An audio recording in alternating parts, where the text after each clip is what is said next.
Breaking news घरे बसी मगातु BSNL SIM. BSNL सारा देशर निज 4G सेवा आरंभ करुच्ची एवं यह सहित 5G नेटवर्क उपरे मध्य काम आरंभ कर देइछि। निकटरे केंद्रमंत्री ज्योतिरादित्य सिंधिया अक्टोबर शेष सुधा 80,000 टावर लगाइबा नहीं सूचना देइथिले। 4G नेटवर्क रे मध्य 5G सेवा व्यवहार करा जाई परिबो एवं टावर रे 5G सेवा पाई जरूरी परिवर्तन करिबा काम चलीथिबा सूचना देइथिले।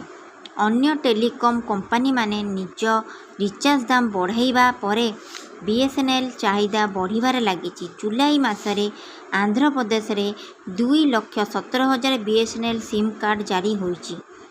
जदि आपण मध्य बीएसएनएल सिम पाइबाकू चाहूचंती तेबे घरे बसी यह मगाई पारिबे। एथिपाई भिड़रे लाइन लगाइबा दरकार नाही। जानतु केमिति मगाई पारिबे एही सिम।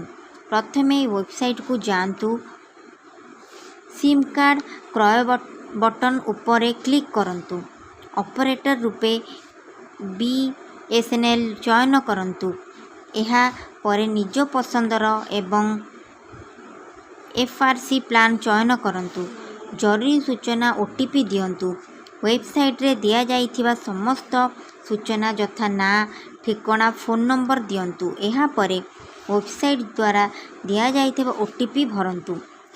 शेषरे निज डेलीफेरी ठिकाना दियंतु एवं बाकी निर्देशावली पालन करंतु। एहा परे पेमेंट सूचना दियंतु एवं स्पष्ट करंतु। आपण सिम आगामी 90 मिनिट रे आपणक घरे पहुँची जिवो। सिम कार्ड तुरंत चालू होई जिवो एवं घरे ही आपणक केवाईसी होई जिवो।